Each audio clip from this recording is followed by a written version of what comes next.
2 ಪ್ರಚಾರ ಕಾರ್ಯಕ್ಕೆ ಬರ್ತಾ ಇಲ್ಲ. ರಚಿತಾರಾಮ್ ಅವ್ರನ್ನ ಒಂದು ಪ್ರೆಸ್ ಮೀಟ್ ಒಂದು ಈವೆಂಟ್ ಅಲ್ಲಿ ನೋಡಿದ್ವಿ ಬಿಟ್ರೆ ಬೇರೆ ಯಾವ್ದಲ್ಲೂ ಕಾಣಿಸಿಲ್ಲ. ಬೇರೆ ಯಾವ ಕಲಾವಿದರು ನಮ್ಗೆ ಕಾಣಿಸ್ತಾ ಇಲ್ಲ. ಬುಕ್ ಮೈ ಶೋ ಅಲ್ಲಿ 7-8 ಜನ ಇದ್ದಾರೆ. ರಚಿತಾರಾಮ್ ಮಾಡಿದ್ದಾರೆ. ಈಗ ಅವ್ರದ್ದು ಶೂಟಿಂಗ್ ಇದೆ, ಇದರಲ್ಲಿ ಬೇರೆ ಯಾವ್ದು ಸಿನಿಮಾ ಮಾಡ್ತಾ ಇದ್ದಾರೆ, ಆ ಶೂಟಿಂಗ್ ಬಿಸಿ ಇದ್ದಾರೆ. ಸ್ಟಾರ್ಟಿಂಗ್ ಎಲ್ಲ ಬಂದಿದ್ದಾರೆ, ಎಲ್ಲ ಕರೆಂಟ್ ಬಂದಿದ್ದಾರಲ್ಲ. ಇಲ್ಲಿ ಸರ್ ಕಾಣಿಸಿಲ್ಲ ನಮ್ಗೆ. ಸ್ಟಾರ್ಟಿಂಗ್ ಲಾಂಚಿಗೆ ಬಂದಿದ್ದಾರೆ. ಓಕೆ ಓಕೆ ಅಲ್ಲ ಎಲ್ಲ ಬಂದಿದ್ದಾರೆ. ಮಾಡಿರೋ ಇವೆಂಟಲ್ಲಿ ಒಂದಕ್ಕೆ ಒಂದೆರಡು ಬಂದಿಲ್ಲ ಅಷ್ಟೇ. ಡೇ ಒಂದು ಅಶೋಕ್ ಹೋಟ್ಲಲ್ಲಿ ಲಾಂಚ್ ದಿನ ಬಂದಿದ್ದಾರೆ. ನನ್ನ ಬರ್ಡೇ ಮಾಡಿದಾಗ ಸಾಂಗ್ ಲಾಂಚ್ ಮಾಡುವಾಗ ಬಂದಿದ್ದಾರೆ. ಎಲ್ಲ ಟೈಮ್ ಬಂದಿದ್ದಾರೆ. ಸಿನಿಮಾಗೆ ಶ್ರೀನಗರ ಕಿಟ್ಟಿ ಅವ್ರಿಗೆ ಎಷ್ಟು ಜವಾಬ್ದಾರಿ ಇದೆ ಅಷ್ಟೇ ಜವಾಬ್ದಾರಿ ಕಲಾವಿದರಿಗೂ ಇರುತ್ತಲ್ಲ ಸರ್, ಬೇರೆ ಕಲಾವಿದರಿಗೂ ಇರುತ್ತೆ. ಯಾಕೆ ಬರ್ತಿಲ್ಲ? ಇದಕ್ಕೆ ಇಂಪಾರ್ಟೆಂಟ್ ಬೇರೆ ಸಿನಿಮಾ ಶೂಟಿಂಗ್ ಆಗುತ್ತೆ. ನಮ್ದು ಈ 10ನೇ ತಾರೀಕಿಂದ ಯಾವಾಗ ಈ ಮಿಸ್ಕಮ್ಯುನಿಕೇಶನ್ ಆಯ್ತು, ಅವರ ಡೇಟ್ಗಳು ಎಂಗೇಜ್ ಆಗುತ್ತೆ. ಅವರು ಹೊರತಾಗಿ ಇನ್ನೊಂದಿಷ್ಟು ಶೂಟಿಂಗ್ ಅಲ್ಲಿ ಇರ್ತಾರೆ, ಹೊರಗಡೆ ಇರ್ತಾರೆ. ನಾವು 3 ಗಂಟೆ ಫಿಕ್ಸ್ ಮಾಡ್ಬಿಟ್ಟು ಬನ್ನಿ ಅಂತ ಹೇಳಿದ್ರೆ ಎಲ್ಲಿಂದ ಬರ್ತಾರೆ? ಅಲ್ಲ ಇವತ್ತಿದ್ದು ಓಕೆ ಸರ್. ಇದಕ್ಕೂ ಮುಂಚೆ ಇಷ್ಟೊಂದು ಇವೆಂಟ್ ಆಯ್ತಲ್ಲ, ಮುಂಚೆ ಪ್ರಿಪೇರ್ ಆಗಿ ನೀವು ಹೇಳಿರ್ತೀರಾ. ಮುಂಚೆ 2-3 ದಿನದ ಮುಂಚೆ ಪ್ರಿಪೇರ್ ಮಾಡಿ ಡಿಸೈಡ್ ಮಾಡಿ ಹೇಳಿರ್ತೀರಾ. ಇವತ್ತಿದ್ದು ಓಕೆ, ಬೇರೆ ಏನೆಲ್ಲ? ಈಗ ಪ್ರಶ್ನೆ ಕರೆಕ್ಟ್ ಆಗಿತ್ತು, ನೀವು ಉತ್ತರ ರಾಂಗ್ ಆಗಿ ಮನುಷ್ಯನ್ ಕೇಳ್ತಾ ಇದ್ದೀವಿ. ಹೇಳ್ತೀನಿ ಕಲಾವಿದರು ಮುಖಕ್ಕೆ ಬಣ್ಣ ಹಚ್ಕೋಬೇಕು, ನಾಲ್ಗೆಗಲ್ಲ. ನಾಲಿಗೆಗೆ ಬಣ್ಣ ಹಚ್ಕೊಂಡು ಕಲಾವಿದರು ತುಂಬ ದಿನ ಬದುಕಿಲ್ಲ, ಮುಖಕ್ಕೆ ಬಣ್ಣ ಹಚ್ಕೊಂಡ್ರು ತುಂಬ ದಿನ ಇರ್ತಾರೆ ಅಂತ ತುಂಬ ದೊಡ್ಡ ಹಿರಿಯ ನಿರ್ದೇಶಕರೊಬ್ಬರು ಹೇಳೋಗಿದ್ದಾರೆ. ಆ ಮಾತನ್ನು ನಾನು ನಂಬ್ತೀನಿ. ಅವ್ರ ನಿರ್ಮಾಪಕರು ಈ ಪರಿಸ್ಥಿತಿಯಲ್ಲಿ ಅವರು ಕಲಾವಿದರ ಬಗ್ಗೆ ಮಾತಾಡೋಕ್ಕಾಗಲ್ಲ. ನಿರ್ದೇಶಕರಿಗೆ 100 ಪ್ರೆಷರ್ ಇರ್ತಾವೆ. ಈಗ ಅವ್ರ ತಲೆಯಲ್ಲಿ ಓಡ್ತಾ ಇದೆ ಅಗ್ರಿಮೆಂಟು, ಸೈನು, ಪೇಪರು, ಥಿಯೇಟ್ರು, ಇದೆಲ್ಲ ಓಡ್ತಾ ಇರೋವಾಗ ರೈಟರಾಗಿ ಒಂದು ಉತ್ತರ ಕೊಡ್ತೇನೆ ಕೇಳಿ. ನಾನೊಂದು ಪ್ರಶ್ನೆ ಕೇಳ್ತೀನಿ.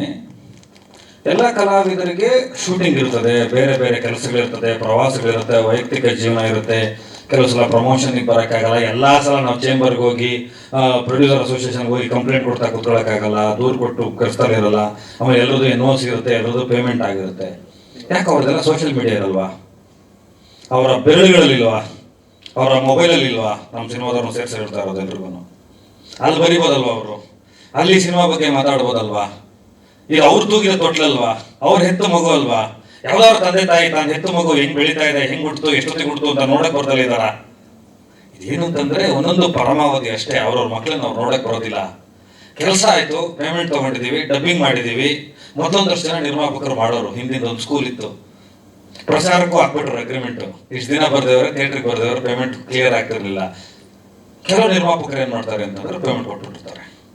ಇದು ನಾಟ್ ಓನ್ಲಿ ಪೇಮೆಂಟ್ ಇಶ್ಯೂ ಅಂತಲ್ಲ, ಇದು ಹಣಕಾಸಲ್ಲ, ಇದು ಅವಶ್ಯಕತೆ ಅಲ್ಲ, ಅನಿವಾರ್ಯದ ಇಶ್ಯೂ. ಇದು ತನ್ನ ಸಿನಿಮಾನ, ತನ್ನ ಮಗುವನ್ನು ತಾನು ಪ್ರೀತಿಸಬೇಕು. ಯಾವುದೇ ಸಿನಿಮಾ ಕಲಾವಿದರಾಗಿರಲಿ ಈ ಪ್ರಶ್ನೆನ ಸಾಮಾನ್ಯವಾಗಿ ಜನರಲ್ ಆಗಿ ತಗೊಳ್ಳೋಣ. ಒಂದು ಸಿನಿಮಾಗೆ ಅಂತ ಸೀಮಿತಗೊಳಿಸ್ಕೊಳ್ಳೋದು ಬೇಡ.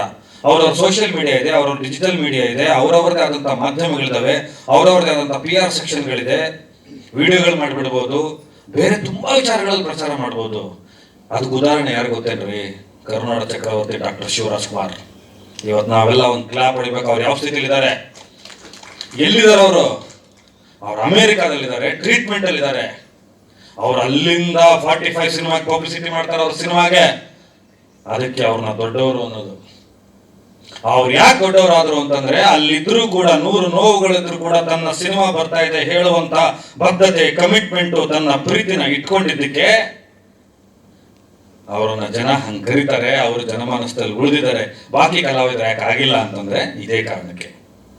ನಾನು ಈಗಲೂ ರಿಕ್ವೆಸ್ಟ್ ಮಾಡ್ಕೊತೀನಿ, ನಮ್ಮ ಸಿನಿಮಾ ಕಲಾವಿದರಿಂದ ಬೇರೆ ಎಲ್ಲಾ ಸಿನಿಮಾದವ್ರಿಗೂ ಹೇಳ್ತೀನಿ, ನೀವೊಂದು ಸಿನಿಮಾದಲ್ಲಿ ಬಣ್ಣ ಹಚ್ಚಿದ್ದೀರಾ ಅಂದ್ರೆ ಆ ಸಿನಿಮಾದ ಕೊಡ್ತಂತೆ ನಾಲ್ಗೆಗೆ ಬಣ್ಣ ಹಚ್ಚಬೇಡಿ, ಮುಖಕ್ಕೆ ಮಾತ್ರ ಬಣ್ಣ ಹಚ್ಚಿ. ಕಲಾವಿದರಾಗಿ ನೀವು ದೊಡ್ಡದಾಗಿ ಬೆಳಿಬೇಕು.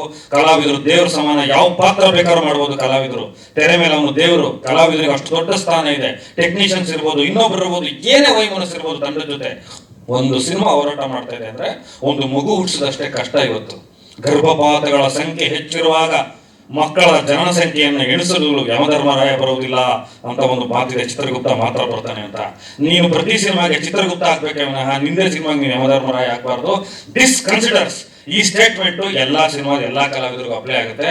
ದಯವಿಟ್ಟು ಬೆಳಗ್ಗೆ ಎದ್ದ ತಕ್ಷಣ ಶಿವಣ್ಣನಂತ ಹಿರಿಯ ಕಲಾವಿದರನ್ನ, ನಮ್ಮ ಅಣ್ಣನಂತ ಹಿರಿಯ ಕಲಾವಿದರನ್ನ, ಡಾಕ್ಟರ್ ರಾಜ್ಕುಮಾರ್ ಅವ್ರನ್ನ, ಇವ್ರನ್ನೆಲ್ಲ ಒಂದ್ಸಲ ಅವ್ರ ಫೋಟೋ ನೋಡ್ಕೊಳ್ಳಿ, ಗೊತ್ತಾಗುತ್ತೆ ಸಿನಿಮಾದ ಬೆಲೆ ಏನು ಅಂತ.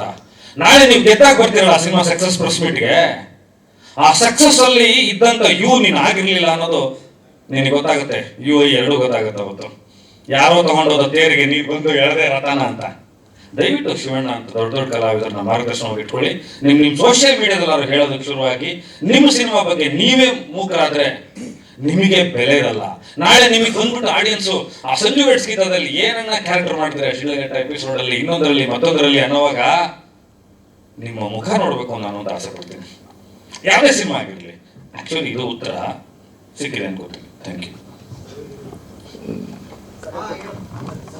ಹೆಚ್ಚಿನ ವಿಡಿಯೋಗಳಿಗೆ ಪ್ರತಿಧ್ವನಿ ಯೂಟ್ಯೂಬ್ ಚಾನೆಲ್ ಸಬ್ಸ್ಕ್ರೈಬ್ ಮಾಡಿ, ಬೆಲ್ ಐಕಾನ್ ಕ್ಲಿಕ್ ಮಾಡಿ.